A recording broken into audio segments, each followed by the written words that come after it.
marvellous. Okay, and that's in the Western Isles of Scotland.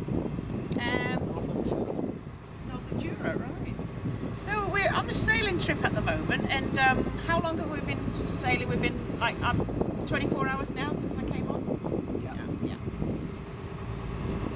Left Oban and we anchored in Poole last night. Yeah.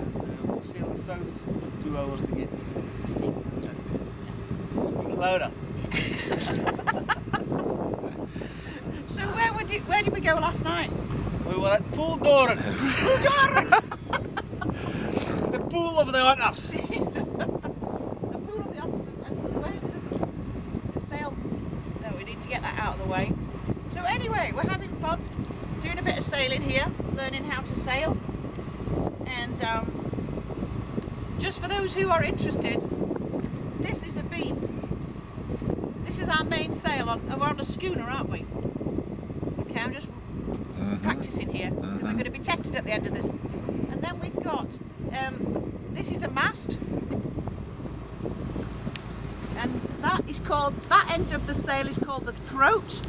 Well done. And this end is called, at the top, right to the top, is called the peak. That's it. And then we've got all these series of ropes going on.